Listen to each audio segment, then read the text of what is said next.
कृतिका जी, ये सगाई लड्डू खाए बिना नहीं हो सकती। अगर आप चाहते कि आपके तीर्थ जी किसी और के तीर्थ जी हो जाए तो मत खाइए। तीर्थ हमेशा हमेशा के लिए मेरा है।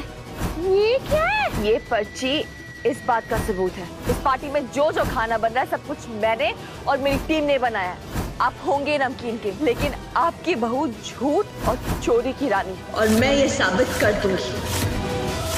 तीर्थ के पापा को खाना पसंद आ जाता है और यहाँ पर भाई ओके हो जाता है। पर प्लेट 800, पहले तो 500 होता है, उसके बाद भाई वो बोलते हैं कि मुझे 56 भोग चाहिए अपनी बेटी की सगाई में, और वो फाइनल कर देते हैं। और यहाँ पर भाई सुमन तैयारी कर रही है अब खाने की। अब देविका को क्या करना है भाई, देविका को समझ में नहीं आ रहा कि देविका अब किस तरीके से यहाँ पर ये प्लान चौपट करे, क्योंकि यहाँ पर भाई वो चाहती नहीं थी कि सुमन को ये ऑर्डर मिले, और भाई अब तो जो चेक वगैरह है वो भी देविका के हाथ से ही लिया गया है। रुक जाइए।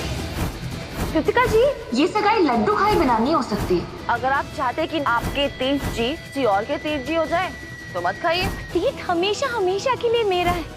ये क्या है? ये पर्ची इस बात का सबूत है। इस पार्टी में जो जो खाना बन रहा है सब कुछ मैंने और मेरी टीम। यहाँ भाई सुमन बोल देती है कि मुझे ना अब जो घर की महालक्ष्मी, जो दूसरी महालक्ष्मी है, पहले तो तीर्थ की माँ ने भाई ऑर्डर दिया था मुझे, उन्होंने एडवांस दिया था, लेकिन अब मैं पूरा पेमेंट भाई देविका से लेना चाहती हूँ। और यहाँ पर हम देख रहे हैं कि देविका एक प्लान भी बना रही है कि मैं ना भाई स्टॉप करा दूंगी पेमेंट, और इसको पैसा ही नहीं मिलेगा तो ये कहाँ से सारा खाना वगैरह बनाएगी। अब उसके दिमाग में ये प्लान तो चल गया है।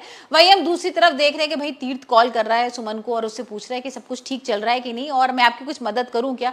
और यहाँ पर इस तरीके का दिखाया गया कि भाई शायद वो फ्लर्टिंग कर रहा है सुमन के साथ। अब हमने देखा ये ना प्रोमो में कि यहाँ पर तीर्थ की तो सुमन के संग शादी होने वाली है, तो कुछ ना कुछ तो इस तरीके का बेस दिखाएंगे कि भाई इन लोगों की कुछ बॉन्डिंग दिखाएं, कुछ केमिस्ट्री दिखाएं। और यहाँ पर तो उसकी सगाई किसी और से हो रही है, तो ये तो आने वाले एपिसोड में अब देखना होगा कि किस तरीके से यहाँ पर सुमन से इसको प्यार हो जाता है, उससे शादी भी करता है, सारी चीजें होती हैं। लेकिन अभी तो यहाँ पर तीर्थ की सगाई है, और भाई तीर्थ फोन कर रहा है सुमन को और पूछ रहा है कि सब कुछ ठीक चल रहा है, कुछ मदद तो नहीं चाहिए आपको। और यहाँ पर अपने घर वालों की ना भाई डिशेस बताने लगता है। मतलब वो कहता है कि मेरे पापा को ना थोड़ा नमकीन पसंद है, मेरी मम्मी को थोड़ा मीठा पसंद है, और वो ऐसे ऐसे करके ना सबका स्वाद बताने लगता है। और भाई सुमन उसको रोकती है और बोलती है कि मुझे सब कुछ पता है और मैं सारी चीजें जानती हूँ भाई कि किसको क्या पसंद है, और मैं उसके अकॉर्डिंगली ही भाई सारा खाना बना रही हूँ। अब यहाँ पर यही बातें करते करते ना तीर्थ भी पूछ लेता है कि मुझे क्या पसंद है, तो यहाँ पर वो तुरंत बोलती है लड्डू।